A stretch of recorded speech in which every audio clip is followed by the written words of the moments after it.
ಎಲ್ಲರಿಗೂ ನಮಸ್ಕಾರ ಸ್ನೇಹಿತರೆ. ಸೂರ್ಯ ರಾಶಿಚಕ್ರದ 5ನೇ ರಾಶಿಗೆ ಅಧಿಪತಿ. ಈ ರಾಶಿಚಕ್ರವು ಸಿಂಹವನ್ನ ಪ್ರತಿನಿಧಿಸುತ್ತದೆ. ಈ ರಾಶಿ ಚಿಹ್ನೆಯಲ್ಲಿ ಜನಿಸಿದ ವ್ಯಕ್ತಿಯ ಮೇಲೆ ಸೂರ್ಯದೇವನ ಪರಿಣಾಮ ಹೆಚ್ಚು. ಜ್ಯೋತಿಷ್ಯದ ಪ್ರಕಾರ ಸೂರ್ಯದೇವ ಸಿಂಹರಾಶಿಯ ಅಧಿಪತಿ ಮತ್ತು ನವಗ್ರಹಗಳ ರಾಜನೂ ಹೌದು. ಈ ರಾಶಿಯ ಜನರ ನಡವಳಿಕೆ ಗುಣಲಕ್ಷಣದಲ್ಲಿ ತಮ್ಮದೇ ಆದ ವೈಶಿಷ್ಟ್ಯ ಹೊಂದಿದ್ದಾರೆ. ತಮ್ಮ ಸಮಸ್ಯೆಗಳನ್ನು ತಮ್ಮದೇ ಆದ ರೀತಿಯಲ್ಲಿ ಪರಿಹರಿಸುವಲ್ಲಿ ಪರಿಣಿತರಾಗಿದ್ದಾರೆ. ಈ ರಾಶಿಚಕ್ರದ ಜನರು ತುಂಬ ಧೈರ್ಯಶಾಲಿ ಮತ್ತು ಭಾವೋದ್ರಿಕ್ತರು. ಜೊತೆಗೆ ಸ್ನೇಹದ ವಿಷಯದಲ್ಲಿ ಬಹಳ ನಿಷ್ಠಾವಂತರು. ಅವರಿಗಾಗಿ ಏನು ಬೇಕಾದರೂ ಮಾಡಲು ಸಿದ್ಧರಾಗಿರುತ್ತಾರೆ. ಸುಮ್ಮನೆ ಕುಳಿತವರು ಹೆಜ್ಜೆ ಗುರುತುಗಳನ್ನು ಮೂಡಿಸಲಾರರು. ಹೆಜ್ಜೆ ಗುರುತು ಮೂಡಬೇಕೆಂದರೆ ಎದ್ದು ನಡೆಯಬೇಕು. ಸಿಂಹರಾಶಿಯವರು ಜೀವನದಲ್ಲಿ ಗೆಲ್ಲಲು ಯಾವ 5 ಅಭ್ಯಾಸಗಳನ್ನು ಬದಲಾವಣೆ ಮಾಡಿಕೊಳ್ಳಬೇಕು ಎಂಬಂಥ ವಿಚಾರಗಳನ್ನು ಈ ವಿಡಿಯೋದಲ್ಲಿ ತಿಳಿಸಿಕೊಡಲಿದ್ದೇನೆ. ಅದಕ್ಕೂ ಮುನ್ನ ನೀವಿನ್ನು ಚಾನಲ್ಗೆ ಸಬ್ಸ್ಕ್ರೈಬ್ ಆಗಿಲ್ಲ ಅಂದರೆ ಈಗಲೇ ಸಬ್ಸ್ಕ್ರೈಬ್ ಆಗಿ, ಹಾಗೆ ವಿಡಿಯೋಗೆ ಲೈಕ್ ಮಾಡಿ, ವಿಡಿಯೋ ಸ್ಕಿಪ್ ಮಾಡದೆ ಕೊನೆ ತನಕ ನೋಡಿ. ಎಲ್ಲರೂ ಭಕ್ತಿಯಿಂದ ಜೈ ಸೂರ್ಯದೇವ ಅಂತ ಕಮೆಂಟ್ ಮಾಡಿ. ನೀವು ಈ 5 ಅಭ್ಯಾಸಗಳನ್ನು ಬದಲಾಯಿಸಿಕೊಳ್ಳೋದ್ರಿಂದ ನಿಮ್ಮ married life, love life, professional life ಅಲ್ಲಿ ಹೆಚ್ಚು ಸಕ್ಸಸ್ಸನ್ನು ಪಡೆಯಬಹುದು.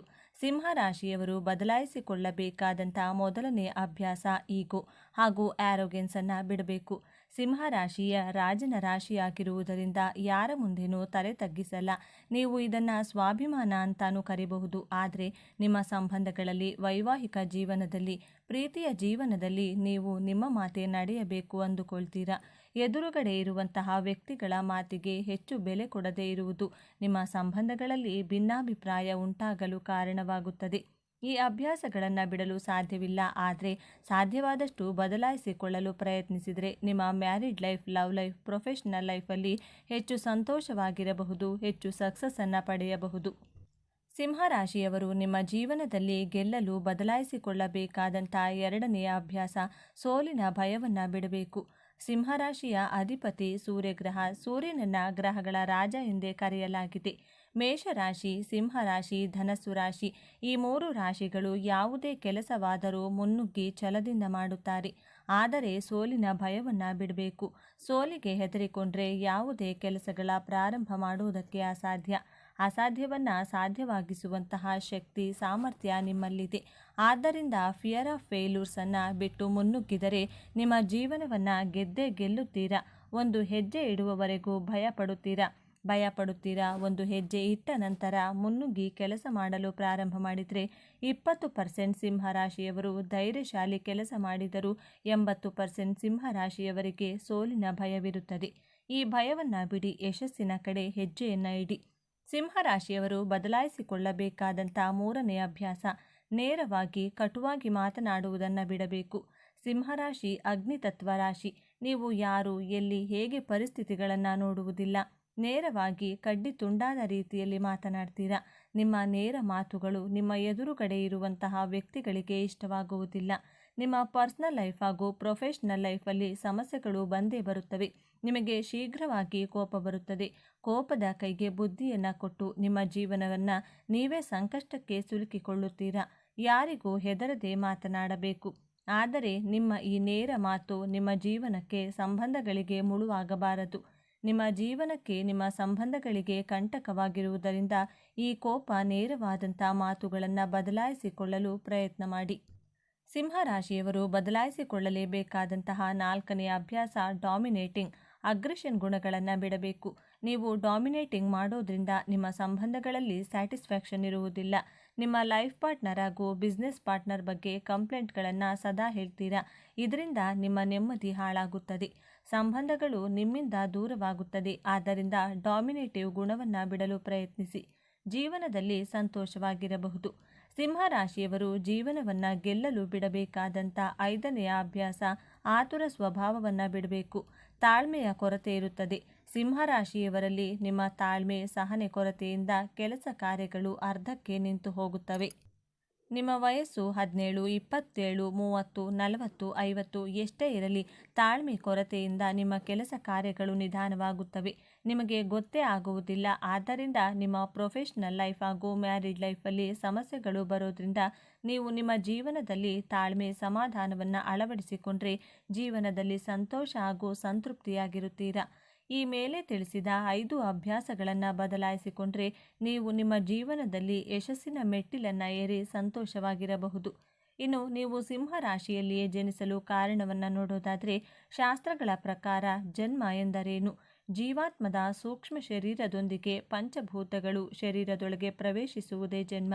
ಈ ಜನ್ಮವನ್ನು ನೀವು ನಿಮ್ಮ ಜೀವಾತ್ಮದಿಂದ ಪಡೆದಿರುತ್ತೀರಾ. ಈ ಜೀವಾತ್ಮಕ್ಕೆ ಸಂಬಂಧಿಸಿದಂಥ ಪೂರ್ವ ಕರ್ಮಗಳನ್ನು ನಿಮ್ಮೊಂದಿಗೆ ಪಡೆದುಕೊಂಡು ಹುಟ್ಟಿರುತ್ತೀರಾ.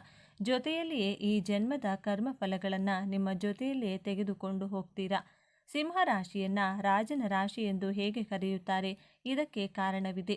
ನಿಮ್ಮ ಪೂರ್ವ ಜನ್ಮದಲ್ಲಿ ನೀವು ಮಾಡಿದ ಪುಣ್ಯದ ಕೆಲಸಗಳನ್ನು, ದಾನ, ಸೇವೆ, ಎಲ್ಲರಿಗೂ ಸಹಾಯ ಮಾಡಿದ ಕಾರಣದಿಂದ ಈ ಜನ್ಮದಲ್ಲಿ ಸಿಂಹ ರಾಶಿಯಲ್ಲಿ ನಿಮ್ಮ ಜನನವಾಗುತ್ತದೆ. ಈ ಜನ್ಮದಲ್ಲಿಯೂ ಸಹಾಯ ಕೇಳಿದವರಿಗೆ ನಿಸ್ವಾರ್ಥವಾಗಿ ಸಹಾಯ ಮಾಡುವ ರಾಜನ ಗುಣವಿದೆ. ರಾಜನ ಕೆಲಸವೇನು? ತನ್ನ ಪ್ರಜೆಗಳಿಗೆ ಅವಶ್ಯಕತೆ ಇರುವವರಿಗೆ ಮೂಲಭೂತ ಸೌಕರ್ಯಗಳನ್ನು, ಕಷ್ಟದಲ್ಲಿರುವವರಿಗೆ ಸೇವೆ ಒದಗಿಸುವುದು ರಾಜನ ಕೆಲಸವಾಗಿದೆ. ಈ ಗುಣಗಳನ್ನು ಸಿಂಹ ರಾಶಿಯವರು ಜನ್ಮದತ್ತವಾಗಿಯೇ ಪಡೆದುಕೊಂಡು ಹುಟ್ಟಿರುತ್ತೀರಾ.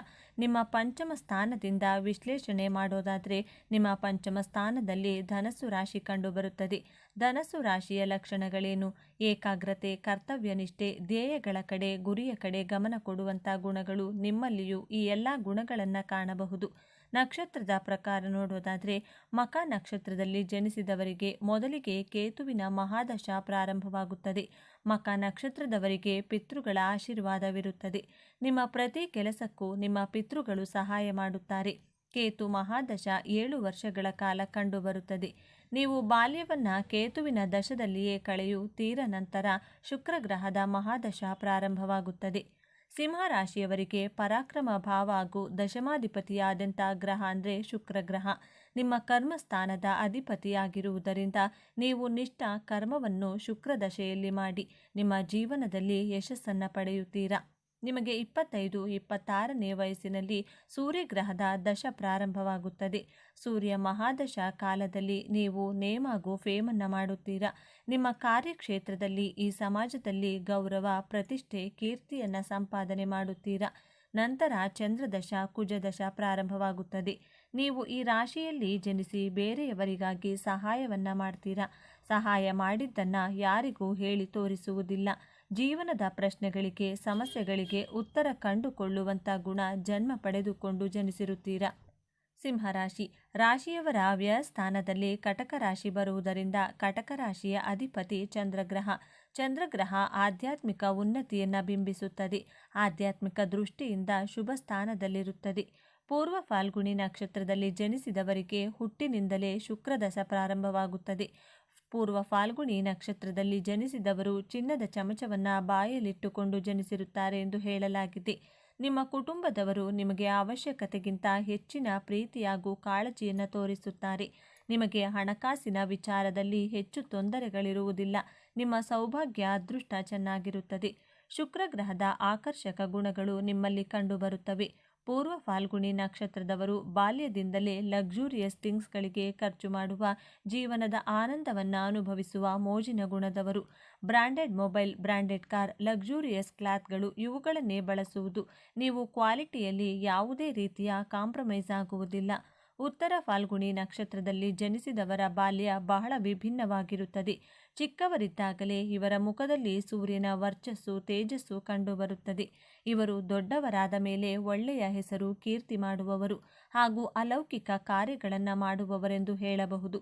ಆದರೆ ಉತ್ತರ ಫಾಲ್ಗುಣಿ ನಕ್ಷತ್ರದವರು ಯೌವನಾವಸ್ಥೆಯಲ್ಲಿ ಹಲವು ಚಾಲೆಂಜಸ್ಗಳನ್ನು, ಹೋರಾಟಗಳನ್ನು ಎದುರಿಸಿ ಮತ್ತೆ ಗೆಲುವಿನ ಕಡೆ ತಮ್ಮ ಪಯಣವನ್ನು ಪ್ರಾರಂಭಿಸುತ್ತಾರೆ.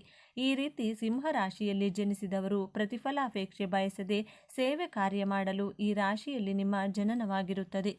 ವೈದಿಕ ಜ್ಯೋತಿಷ್ಯ ಶಾಸ್ತ್ರದ ಪ್ರಕಾರ 2026ರಲ್ಲಿ ಸಿಂಹರಾಶಿಯವರಿಗೆ ಯಾವ ಫಲಗಳಿವೆ? ಉದ್ಯೋಗ ರಂಗ, ವೈಯಕ್ತಿಕ ಬದುಕು, ಕೌಟುಂಬಿಕ ಜೀವನ, ಪ್ರೀತಿ, ಪ್ರೇಮ ಹೇಗಿರಲಿದೆ? ಈ ವಿಷಯಗಳನ್ನು ಗಮನದಲ್ಲಿಟ್ಟುಕೊಂಡು ಸಿಂಹರಾಶಿಯವರಿಗೆ ಹೇಗಿರಲಿದೆ ಎನ್ನುವುದರ ವಾರ್ಷಿಕ ರಾಶಿಫಲ ನೋಡೋಣ ಬನ್ನಿ. ಅದಕ್ಕೂ ಮುಂಚೆ ನೀವಿನ್ನು ಚಾನಲ್ಗೆ ಸಬ್ಸ್ಕ್ರೈಬ್ ಆಗಿಲ್ಲ ಅಂದರೆ ಈಗಲೇ ಸಬ್ಸ್ಕ್ರೈಬ್ ಆಗಿ, ಹಾಗೆ ವಿಡಿಯೋಗೆ ಲೈಕ್ ಮಾಡಿ, ವಿಡಿಯೋ ಸ್ಕಿಪ್ ಮಾಡದೆ ಕೊನೆ ತನಕ ನೋಡಿ. ಎಲ್ಲರೂ ಭಕ್ತಿಯಿಂದ ಜೈ ಸೂರ್ಯದೇವ ಅಂತ ಕಮೆಂಟ್ ಮಾಡಿ. 2026ನೇ ವರ್ಷ ಸಿಂಹ ರಾಶಿಯವರಿಗೆ ಕುಟುಂಬ ಜೀವನದಲ್ಲಿ ಸಾಕಷ್ಟು ಬದಲಾವಣೆಗಳನ್ನು ತರಲಿದೆ. ಶನಿ ಮತ್ತು ರಾಹು ನಿಮ್ಮ ಜೀವನದಲ್ಲಿ ಸಿಹಿ ಅನುಭವಗಳನ್ನು ನೀಡಲಿದ್ದಾರೆ. ನೀವು ಸವಾಲುಗಳನ್ನು ಸಹ ಎದುರಿಸಬಹುದು, ಆದರೆ ಇವುಗಳನ್ನು ಜಯಿಸುವ ಶಕ್ತಿ, ಸುಲಭಗೊಳಿಸುವ ಜಾಣ್ಮೆಯನ್ನು ಶನಿದೇವ ಕರುಣಿಸಲಿದ್ದಾನೆ. ನಿಮ್ಮ ಸಂಗಾತಿಯೊಂದಿಗಿನ ತಪ್ಪು ತಿಳುವಳಿಕೆಗಳು ಮತ್ತು ಸಮಸ್ಯೆಗಳನ್ನು ಸಂಭಾಷಣೆಯ ಮೂಲಕ ಬಗೆಹರಿಯುತ್ತವೆ. ವೈವಾಹಿಕ ಜೀವನ ಸುಧಾರಿಸಿ ಸಂತೋಷ ನೆಲೆಸುವುದು. ಗುರುವಿನ ಸಂಚಾರದಿಂದಾಗಿ ವರ್ಷದ ಅಂತ್ಯ ನಿಮ್ಮ ಸಂಬಂಧವನ್ನು ಬಲಪಡಿಸಲಿದೆ. ಪ್ರೀತಿಯಲ್ಲಿರುವವರು ವರ್ಷದ ಆರಂಭದಲ್ಲಿ ಜಾಗರೂಕರಾಗಿರಬೇಕು. ಮಧ್ಯವರ್ಷದಿಂದ ನಿಮಗೆ ತುಂಬ ಪ್ರಣಯಮಯವಾಗಿರುತ್ತದೆ. 2026ರ ಆರಂಭ ಸಿಂಹ ರಾಶಿಯವರಿಗೆ ಏರಿಳಿತಗಳಿಂದ ತುಂಬಿರುತ್ತದೆ. ನಿಮ್ಮ ಸಂಗಾತಿಯೊಂದಿಗೆ ಮನಸ್ತಾಪಗಳು ಆಗಬಹುದು. ಗುರುವಿನ ಹಿಮ್ಮುಖ ಚಲನೆಯು ನಿಮ್ಮ ಸಂಬಂಧದಲ್ಲಿ ಸಮಸ್ಯೆಗಳನ್ನು ಉಂಟು ಮಾಡಲಿದೆ. ಈ ಸಮಯದಲ್ಲಿ ತಾಳ್ಮೆ ಉಳಿಸಿಕೊಳ್ಳುವುದು ಕಷ್ಟಕರವಾಗಬಹುದು. ಆದ್ದರಿಂದ ವರ್ಷದ ಆರಂಭ ನಿಮ್ಮ ತಾಳ್ಮೆಯನ್ನು ಪರೀಕ್ಷಿಸಬಹುದು. ಬಲವಾದ ಸಂಬಂಧವನ್ನು ಕಾಪಾಡಿಕೊಳ್ಳಲು ಬುದ್ಧಿವಂತ ನಿರ್ಧಾರಗಳು ಅತ್ಯಗತ್ಯ. ಜೂನ್ನಲ್ಲಿ ಗುರುವಿನ ಸಂಚಾರವು ನಿಮ್ಮ ವೈವಾಹಿಕ ಜೀವನಕ್ಕೆ ಶಾಂತಿಯನ್ನು ತರುತ್ತದೆ. ಸಿಂಹ ರಾಶಿಯವರು ವರ್ಷದ ಆರಂಭದಲ್ಲಿ ಅತಿಯಾದ ಕೋಪ ಅಥವಾ ಕಠಿಣ ಭಾಷೆಯನ್ನು ತಪ್ಪಿಸಿದರೆ ವರ್ಷ ಪೂರ್ತಿ ಸಿಹಿಯಾಗಿರುತ್ತದೆ. ನಿಮ್ಮ ಸಂಬಂಧದಲ್ಲಿ ಯಾವುದೇ ತಪ್ಪು ಗ್ರಹಿಕೆಗಳು ಉದ್ಭವಿಸಿದರೆ ಅವುಗಳನ್ನು ಪರಸ್ಪರ ಮಾತಿನ ಮೂಲಕ ಬಗೆಹರಿಸಿಕೊಳ್ಳಿ. ಜೂನ್ನಲ್ಲಿ ಗುರುವಿನ ಸಂಚಾರ ದಾಂಪತ್ಯ ಸಂತೋಷವನ್ನು ತರಲಿದೆ. ವೈವಾಹಿಕ ಜೀವನ ಇತರರಿಗೆ ಮಾದರಿಯಾಗಲಿದೆ. ವರ್ಷದ ಆರಂಭ ತಾಳ್ಮೆಯಿಂದ ಕಳೆದರೆ ವರ್ಷ ಪೂರ್ತಿ ಸಮಯ ನಿಮ್ಮದಾಗುವುದು. ವರ್ಷದ ಮಧ್ಯದಲ್ಲಿ ಸಿಂಹ ರಾಶಿಯವರ ವೈವಾಹಿಕ ಹಾಗೂ ಕುಟುಂಬ ಜೀವನ ಸಿಹಿಯಾಗಿರಲಿದೆ. ವೈವಾಹಿಕ ಸಮಸ್ಯೆಗಳು ಮತ್ತು ಘರ್ಷಣೆಗಳು ಬಗೆಹರಿಯಲು ಪ್ರಾರಂಭವಾಗುತ್ತದೆ. ಇದು ನಿಮ್ಮ ಜೀವನದಲ್ಲಿ ಸಂತೋಷವನ್ನು ತರುವುದು. ಜೊತೆಗೆ ರಾಹುವಿನ ನಕಾರಾತ್ಮಕ ಪ್ರಭಾವ ಕಡಿಮೆಯಾಗಿ ನಿಮ್ಮ ಸಂಬಂಧದಲ್ಲಿ ಗೌರವ, ಸಹಕಾರ ಮತ್ತು ಪ್ರೀತಿ ಬಲಗೊಳ್ಳುವುದು. ನೀವಿಬ್ಬರೂ ಪರಸ್ಪರ ಭಾವನೆಗಳನ್ನು ಚೆನ್ನಾಗಿ ಅರ್ಥ ಮಾಡಿಕೊಳ್ಳುವಿರಿ. ಕುಟುಂಬದಲ್ಲಿ ಪ್ರೀತಿ ಬಲಗೊಳ್ಳಲಿದೆ. ಮನೆಯಲ್ಲಿ ಶುಭ ಕಾರ್ಯಗಳು ಆರಂಭವಾಗುತ್ತವೆ. ಹೀಗಾಗಿ ಮನೆಯಲ್ಲಿ ಹಬ್ಬದ ವಾತಾವರಣವನ್ನು ಈ ಸಮಯದಲ್ಲಿ ನೀವು ಕಾಣುವಿರಿ. ನಿಮ್ಮ ವೈವಾಹಿಕ ಜೀವನಕ್ಕೆ ಅತ್ಯಂತ ಸಂತೋಷದ ತಿಂಗಳಾಗುವುದು. ನವ ದಂಪತಿಗಳು ಈ ಸಮಯದಲ್ಲಿ ಮಕ್ಕಳಾಗುವ ಸಿಹಿ ಸುದ್ದಿಯನ್ನು ಪಡೆಯಬಹುದು. ಜೊತೆಗೆ ಏಕಾಂಗಿಯಾಗಿರುವವರಿಗೆ ಪ್ರೀತಿ ಹುಟ್ಟುವ ಸಮಯ ಇದಾಗಿದೆ. ಶನಿಯಿಂದಾಗಿ ಶಿಸ್ತಿನ ಜೀವನವನ್ನು ನೀವು ನಡೆಸುವಿರಿ. ವರ್ಷದ ಕೊನೆಯಲ್ಲಿ 2ನೇ ಬಾರಿ ಗುರು ಸಂಚಾರದ ನಂತರ ಸಿಂಹ ರಾಶಿ ಚಕ್ರದ ಸಂಬಂಧಗಳು ಎಂದಿಗಿಂತಲೂ ಬಲವಾಗಿರುತ್ತವೆ. ವರ್ಷದ ಅಂತ್ಯದ ವೇಳೆಗೆ ಸಂತೋಷವು ನಿಮ್ಮ ವೈವಾಹಿಕ ಜೀವನಕ್ಕೆ ಮರಳುತ್ತದೆ. ನೀವು ನಿಮ್ಮ ಸಂಗಾತಿಯೊಂದಿಗೆ ಗುಣಮಟ್ಟದ ಮತ್ತು ಸಂತೋಷದ ಸಮಯವನ್ನು ಕಳೆಯುತ್ತೀರಿ. ಪ್ರೇಮ ಜೀವನದಲ್ಲಿರುವವರಿಗೆ ಒಳ್ಳೆಯದಾಗಲಿದೆ. ಈ ವರ್ಷದ ಕೊನೆಯಲ್ಲಿ 2ನೇ ಬಾರಿ ಗುರು ಸಂಚಾರ ನಿಮ್ಮ ಜೀವನದಲ್ಲಿ ಹೊಸ ಶಕ್ತಿ ಮತ್ತು ಸಕಾರಾತ್ಮಕತೆಯನ್ನು ತರುತ್ತದೆ. ಇದು ನಿಮ್ಮ ಸಂಬಂಧದಲ್ಲಿ ಪ್ರೀತಿ, ವಿಶ್ವಾಸ ಮತ್ತು ಗೌರವವನ್ನು ಹೆಚ್ಚಿಸುವುದು. ನೀವು ನಿಮ್ಮ ಸಂಗಾತಿಯೊಂದಿಗೆ ಗುಣಮಟ್ಟದ ಸಮಯವನ್ನು ಕಳೆಯುತ್ತೀರಿ. ಸಿಂಹ ರಾಶಿಯವರು ಈ ವರ್ಷ ಮದುವೆಯಾಗುವ ಅಥವಾ ತಮ್ಮ ಸಂಬಂಧವನ್ನು ಮುಂದಕ್ಕೆ ಕೊಂಡೊಯ್ಯುವ ಬಗ್ಗೆ ಯೋಚಿಸುತ್ತಿದ್ದರೆ ಸ್ವಲ್ಪ ಸಮಯ ತಡೆಹಿಡಿಯುವುದು ಉತ್ತಮ. ಈ ಸಮಯ ನಿಮಗೆ ಅನುಕೂಲಕರವಾಗಿರುವಂತೆ ಕಾಣುತ್ತಿಲ್ಲ. ಪ್ರೇಮಿಗಳು ದಾಂಪತ್ಯ ಜೀವನಕ್ಕೆ ಪ್ರವೇಶಿಸುವ ಮೊದಲು ಸ್ವಲ್ಪ ಸಮಯ ಕಾಯುವುದು ಉತ್ತಮ. ಇದರ ಹಿಂದಿನ ಕಾರಣವೆಂದರೆ ಈ ಅವಧಿಯಲ್ಲಿ ಪ್ರೇಮಿಗಳು ಮದುವೆಯಾದರೆ ನಿಮ್ಮ ಸಂಬಂಧದಲ್ಲಿ ತಪ್ಪು ತಿಳುವಳಿಕೆಗಳು ಮತ್ತು ಸಮಸ್ಯೆಗಳು ಉದ್ಭವಿಸಬಹುದು. ಹೀಗಾಗಿ ಸಿಂಹ ರಾಶಿಯ ಪ್ರೇಮಿಗಳು ದಾಂಪತ್ಯ ಜೀವನಕ್ಕೆ ಕಾಲಿಡಲು 2026ನೇ ವರ್ಷ ಸ್ವಲ್ಪ ಸವಾಲಿನಿಂದ ಕೂಡಿರುತ್ತದೆ. ಸಿಂಹ ರಾಶಿಯವರಿಗೆ ಯೋಗಗಳ ಸುರಿಮಳೆ. ಈ ವರ್ಷದಲ್ಲಿ ಧನಪ್ರಾಪ್ತಿ ಮಹಾಯೋಗ, ಗುರುಮಂಗಲ ಯೋಗ, ಗಜಕೇಸರಿ ಯೋಗ, ಬುಧಾದಿತ್ಯ ಯೋಗ ಇವೆಲ್ಲವೂ ಕೂಡ ಸಿಂಹ ರಾಶಿಯವರಿಗಿದೆ.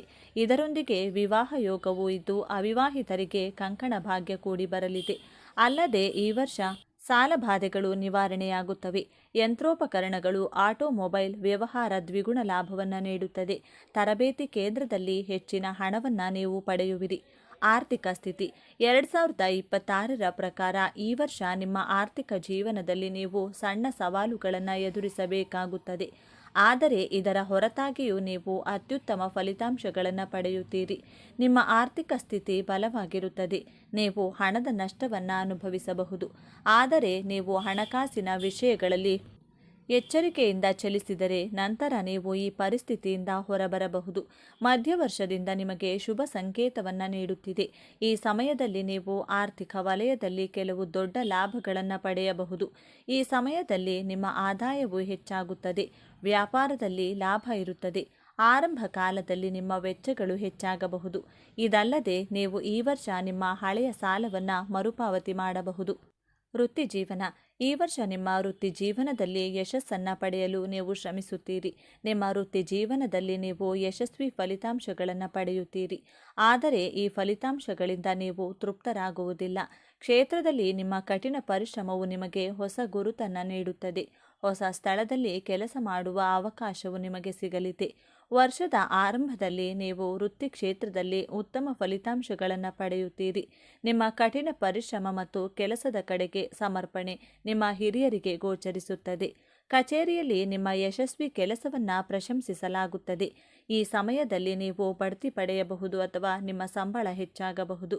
ಇದು ನಿಮ್ಮ ವೃತ್ತಿ ಜೀವನಕ್ಕೆ ಅತ್ಯುತ್ತಮವಾಗಿರುತ್ತದೆ. ಆದರೂ ನೀವು ಸ್ವಲ್ಪ ಜಾಗರೂಕರಾಗಿರಬೇಕು. ಈ ಸಮಯದಲ್ಲಿ ನೀವು ಯಾವುದೇ ರೀತಿಯ ವಿವಾದಗಳಿಗೆ ಸಿಲುಕಿಕೊಳ್ಳದಿದ್ದರೆ ಉತ್ತಮ. ಇಲ್ಲದಿದ್ದರೆ ನಿಮ್ಮ ಹಿಂದಿನ ಶ್ರಮ ವ್ಯರ್ಥವಾಗಬಹುದು. ವರ್ಷದ ಕೊನೆಯ ಹಂತದಲ್ಲಿ ಸಂದರ್ಭಗಳು ನಿಮಗೆ ಹೆಚ್ಚು ಅನುಕೂಲಕರವಾಗಿರುವುದಿಲ್ಲ. ಈ ಸಮಯದಲ್ಲಿ ನಿಮ್ಮ ಸಹೋದ್ಯೋಗಿಗಳಿಂದ ನೀವು ಭಿನ್ನಾಭಿಪ್ರಾಯಗಳನ್ನು ಹೊಂದಿರಬಹುದು. ಇದರ ಹೊರತಾಗಿಯೂ ಕಂಪನಿಯಲ್ಲಿ ಯಾರಾದರೂ ನಿಮ್ಮ ವಿರುದ್ಧ ಸಂಚು ಮಾಡಬಹುದು. ಆದ್ದರಿಂದ ಜಾಗರೂಕರಾಗಿರಿ. ಆರೋಗ್ಯ. ಸಿಂಹ ರಾಶಿ ಭವಿಷ್ಯ 2026ರ ಪ್ರಕಾರ ಈ ವರ್ಷ ನಿಮ್ಮ ಆರೋಗ್ಯವು ಉತ್ತಮವಾಗಿರುತ್ತದೆ. ವರ್ಷದ ಆರಂಭಿಕ ತಿಂಗಳುಗಳಲ್ಲಿ ನೀವು ಶೀತ ಮತ್ತು ಜ್ವರದ ದೂರುಗಳನ್ನು ಹೊಂದಿರಬಹುದು. ನೀವು ದೈಹಿಕ ಆಯಾಸ ಮತ್ತು ಶಕ್ತಿಯ ಕೊರತೆಯನ್ನು ಅನುಭವಿಸುವಿರಿ. ಫೆಬ್ರವರಿ ಮಧ್ಯದಿಂದ ನೀವು ಆರೋಗ್ಯ ಪ್ರಯೋಜನಗಳನ್ನು ಪಡೆಯಲು ಸಾಧ್ಯವಾಗುತ್ತದೆ. ಆರೋಗ್ಯಕರ ದಿನಚರಿಯು ನಿಮ್ಮನ್ನು ಆರೋಗ್ಯವಾಗಿರಿಸುತ್ತದೆ. ಯೋಗ ಮತ್ತು ಆಸನಗಳು ನಿಮ್ಮ ಮನಸ್ಸನ್ನು ಸ್ಥಿರವಾಗಿ ಮತ್ತು ಸಂತೋಷವಾಗಿರಿಸುತ್ತದೆ. ಈ ಸಮಯದಲ್ಲಿ ನಿಮಗೆ ಹೊಟ್ಟೆ ನೋವು, ಅಜೀರ್ಣ, ತಲೆನೋವು, ಕೆಮ್ಮು ಇತ್ಯಾದಿ ಸಮಸ್ಯೆಗಳಿರಬಹುದು. ಸಣ್ಣ ಪುಟ್ಟ ಕಾಯಿಲೆಗಳನ್ನು ಎಂದಿಗೂ ಲಘುವಾಗಿ ಪರಿಗಣಿಸಬೇಡಿ. ಬದಲಿಗೆ ತಕ್ಷಣವೇ ಚಿಕಿತ್ಸೆ ಪಡೆಯಿರಿ. ಒಳ್ಳೆಯ ಅಭ್ಯಾಸಗಳನ್ನು ಅಳವಡಿಸಿಕೊಳ್ಳುವುದು ಉತ್ತಮ. ಆರೋಗ್ಯಕ್ಕೆ ಬಹಳ ಅವಶ್ಯಕ. ಆದ್ದರಿಂದ ಧೂಮಪಾನ ಮತ್ತು ಮದ್ಯಪಾನದಿಂದ ದೂರವಿರಿ. ಸಸ್ಯಾಹಾರಿ ಆಹಾರಕ್ಕೆ ಪ್ರಾಮುಖ್ಯತೆ ನೀಡಿ. ಯೋಗ ಮಾಡಿ. ಪ್ರತಿದಿನ ವ್ಯಾಯಾಮ ಮಾಡಿ. ಮಾನಸಿಕ ಶಾಂತಿಗಾಗಿ ಧ್ಯಾನ ಮಾಡಿ. ಈ ವರ್ಷ ಕೆಲಸದ ಒತ್ತಡ ನಿಮ್ಮ ಮೇಲಿರಬಹುದು. ಆದ್ದರಿಂದ ನಿಮ್ಮ ವಿಶ್ರಾಂತಿಗಾಗಿ ಸಾಕಷ್ಟು ಸಮಯವನ್ನು ತೆಗೆದುಕೊಳ್ಳಿ. ಸಿಂಹ ರಾಶಿಯವರಿಗೆ ಅದೃಷ್ಟದ ದಿಕ್ಕು ಪಶ್ಚಿಮ ದಿಕ್ಕಾಗಿದೆ.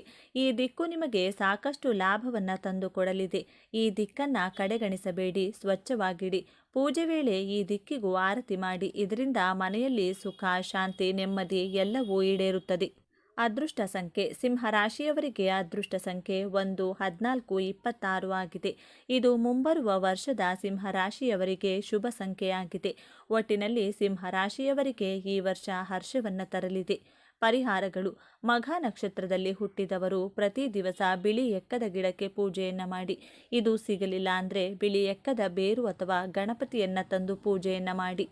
ಪೂರ್ವ ಫಲ್ಗುಣಿ ನಕ್ಷತ್ರದಲ್ಲಿ ಹುಟ್ಟಿದವರು ಪ್ರತಿನಿತ್ಯವೂ ಸುಬ್ರಹ್ಮಣ್ಯ ದೇವರ ಆರಾಧನೆ ಮಾಡಬೇಕು. ಉತ್ತರ ಫಲ್ಗುಣಿ ನಕ್ಷತ್ರದಲ್ಲಿ ಜನಿಸಿದವರು ಪ್ರತಿನಿತ್ಯವೂ ಸಹ ಪೂರ್ವಕ್ಕೆ ಅಭಿಮುಖವಾಗಿ ಓಂ ಶ್ರೀ ವಾರಾಹಿ ದೇವ್ಯಹಿ ನಮಃ ಈ ಮಂತ್ರವನ್ನು ಪಠಣ ಮಾಡಿ. ಸ್ನೇಹಿತರೆ, ಈ ಮಾಹಿತಿ ನಿಮಗೆ ಇಷ್ಟವಾಗಿದ್ದಲ್ಲಿ ದಯವಿಟ್ಟು ಶೇರ್ ಮಾಡಿ, ಲೈಕ್ ಮಾಡಿ ಮತ್ತು ನಮ್ಮ ಚಾನಲ್ಗೆ ಸಬ್ಸ್ಕ್ರೈಬ್ ಆಗಿ. ಎಲ್ಲರೂ ಭಕ್ತಿಯಿಂದ ಓಂ ಶ್ರೀ ಶನೇಶ್ವರ ನಮಃ ಅಂತ ಕಮೆಂಟ್ ಮಾಡಿ. ಧನ್ಯವಾದಗಳು.